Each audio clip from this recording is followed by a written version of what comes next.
Welcome to Yashasvi inter college Kanakpur. आइए आज आप लोगों को कक्षा 10 की मैथ दो चर वाले रैखिक समीकरण युग्म पार्ट फर्स्ट पढ़ा चुके हैं, पार्ट 2 पढ़ाते हैं।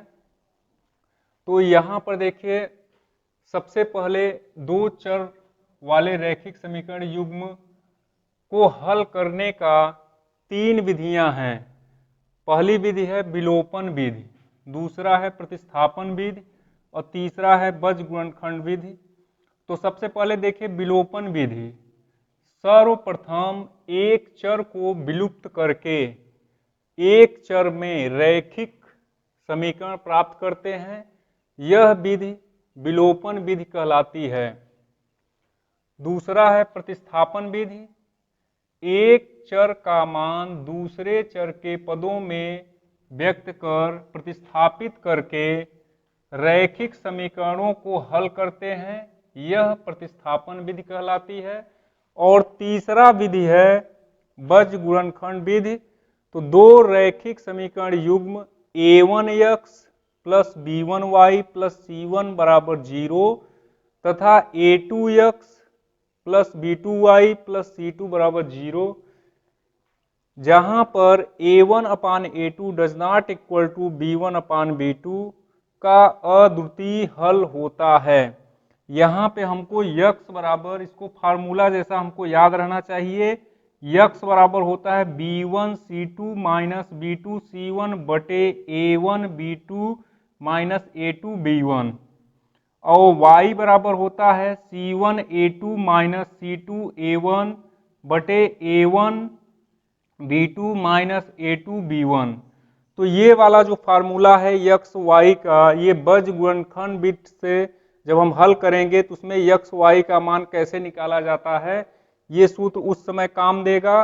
तो सबसे पहले हम हल करते हैं विलोपन विधि, क्योंकि ये 3 विधियां हैं, तीनों विधि को हमको जो है अच्छे तरीके से क्वेश्चन आना चाहिए।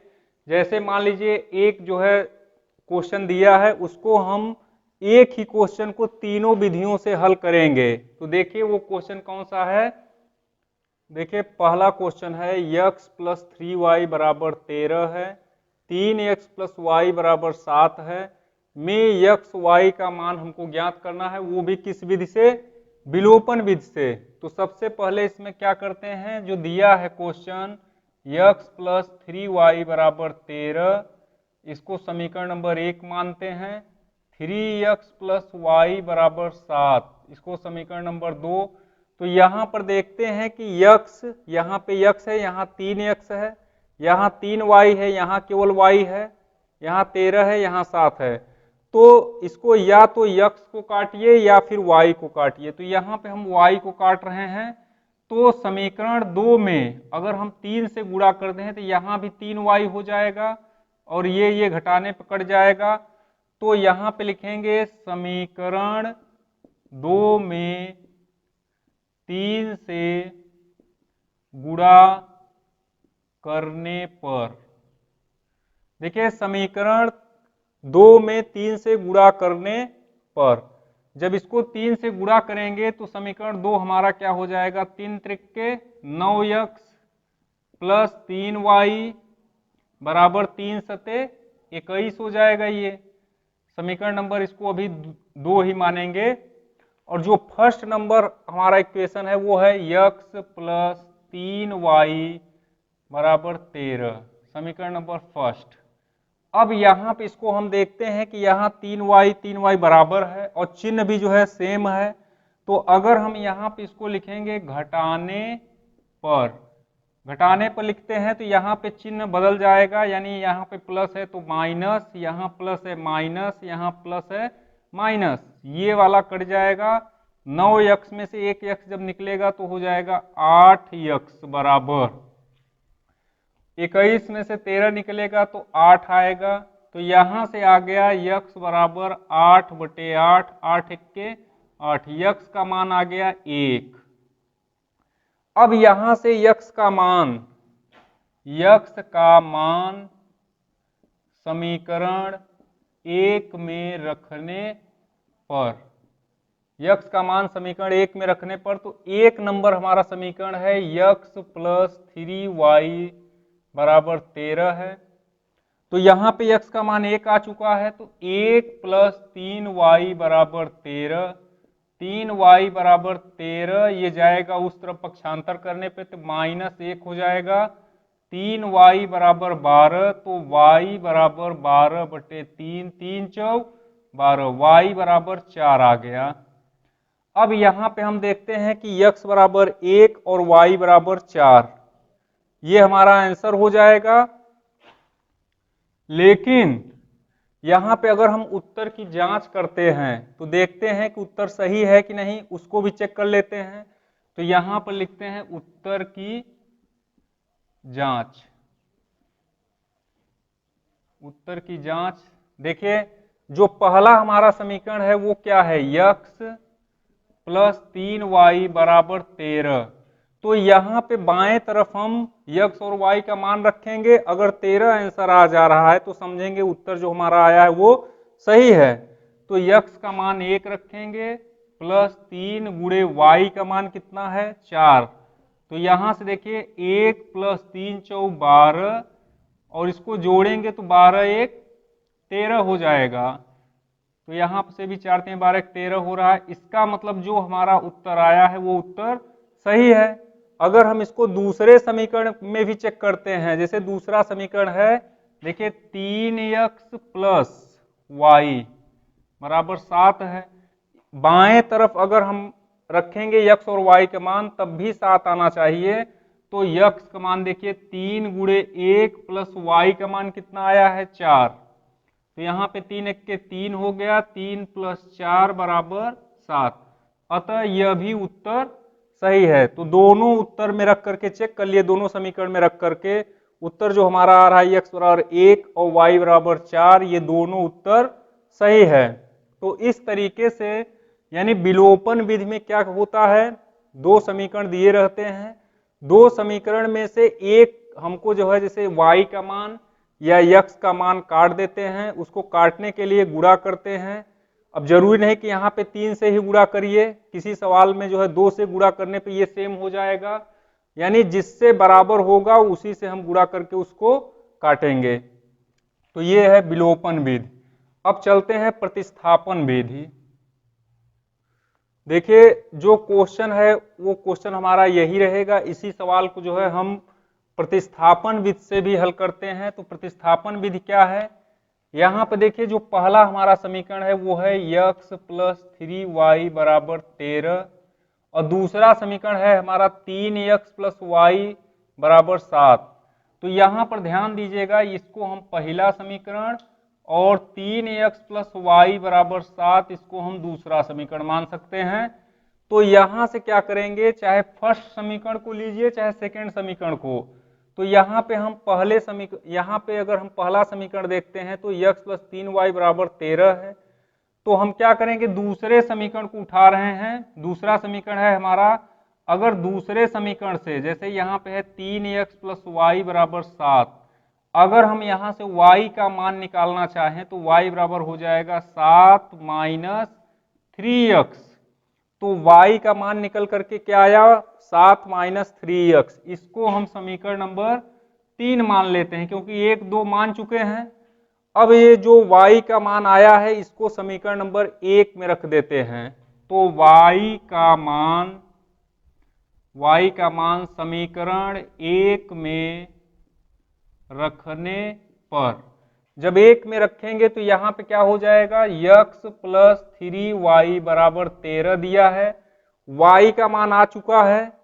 तो x प्लस 3y का मान कितना है, 7 माइनस 3x बराबर 13 दिया है। तो यहाँ से 3 को जो है गुणा करते हैं, तो x प्लस 3 सते 21 माइनस 3 त्रिका 9x बराबर 13। यहाँ से देखिए जब यहाँ पे हम करेंगे 9x, ये माइनस का है, इसमें 1x घटाएंगे तो आएगा माइनस 8x बराबर 13 इधर है। ये 21 अगर उस तरफ ले जाते हैं, पक्षांतर करते हैं, तो यहाँ पे अभी प्लस में है ये हो जाएगा माइनस में, तो -21 हो गया यहाँ पर, -8x बराबर -8 आ जाएगा यहाँ से, क्योंकि माइनस का चिन्ह बड़ा है तो माइनस माइनस कट गया, 8x बराबर 8, तो x बराबर 8/8। तो यहाँ से इसको काटते हैं तो 1 आ जाता है, तो x का जो मान आया वो 1 है। x का मान समीकरण चाहे इसमें जो है 3 में रख देते हैं, तो x का मान समीकरण 3 में रखने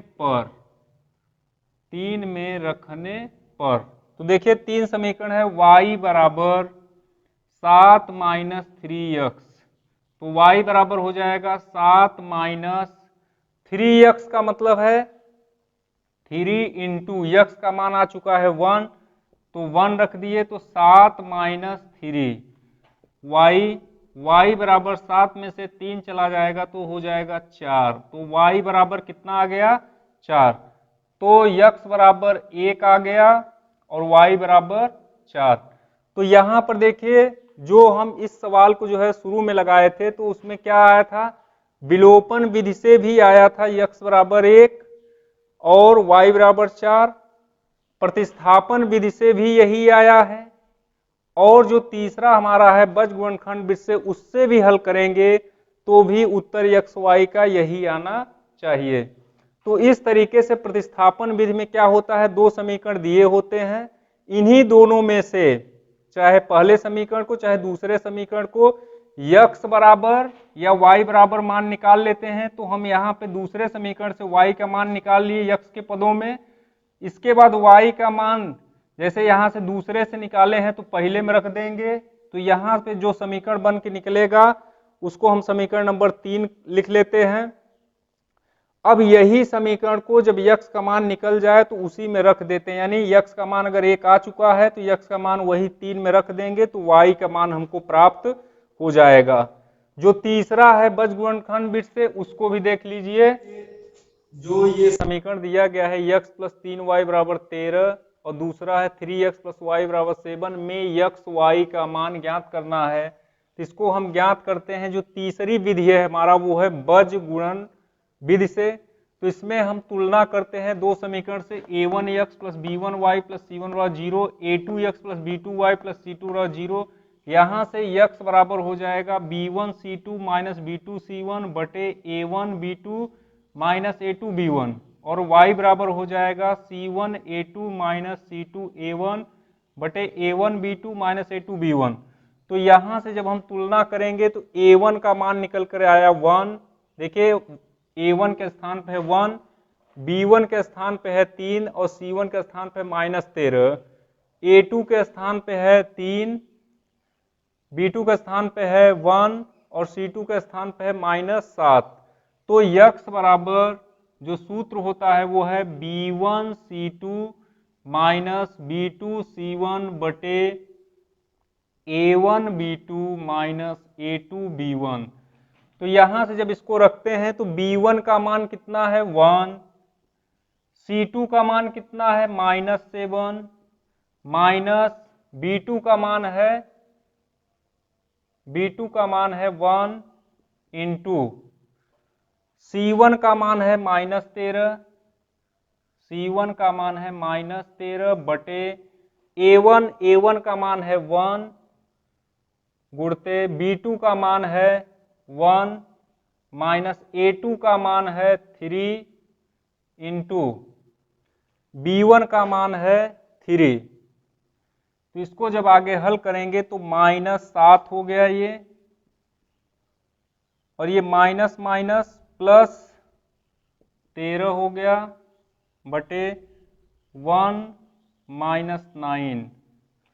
तो 13 में से 7 गए 6, 13 में अगर -7 घटाते हैं तो 6 आ जाएगा। इसका मतलब है कि यहाँ पे कहीं पे हम गलत कर चुके हैं। तो यहाँ पर देखिए b1 का मान कितना है 3 है, तो यहाँ पे अगर हम 3 रखते हैं तो ये हो जाएगा 3 सते -21, यहाँ पे हो गया -21, माइनस माइनस प्लस हो जाएगा +13, 1 1 के 1 हो गया, -3 3 का 9। तो यहाँ से आ गया -8/-8, तो माइनस माइनस कट गया, 8 एक्के 8, तो यहां से निकल कर आया यक्स बराबर 1।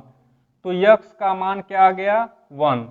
y का मान निकालने के लिए ये दूसरे समीकरण में रखते हैं, तो यहां से हो जाएगा y बराबर c1। c1 का मान कितना है -13 गुणते a2 का मान कितना है 3, माइनस c2 का मान है -7 इंटू a1, a1 का मान है 1 बटे a1 का मान है 1 इंटू b2, b2 का मान है 1 माइनस यहाँ पे a2 का मान है 3 गुणे b1 का मान है 3। तो इसको जब हल करेंगे तो ये हो जाएगा 13 तिया 39 माइनस 39 माइनस माइनस प्लस हो जाएगा 7 एक्के 7 बटे 1 माइनस 9। तो यहाँ से हो जाएगा, इसको जब आगे हल करेंगे तो 39 में 7 गया -32 बटे 9 में से 1 गया -8, माइनस माइनस कट जाएगा 8 चौके 32, तो y बराबर आ गया 4। तो यहां से बज गुणनखंड विधि से इससे भी हल किए तो x बराबर 1 आया और y बराबर 4 आया। इस तरीके से आज आप लोगों को विलोपन विधि, प्रतिस्थापन विधि और बज गुणन विधि तीनों विधियां जो है बता दिए हैं। इसको ध्यान में कर लीजिएगा। इसके बाद अगर वीडियो जो है पसंद आ रहा है तो उसको जो है लाइक करते रहिए। इसके बाद मिलते हैं फिर नेक्स्ट वीडियो में।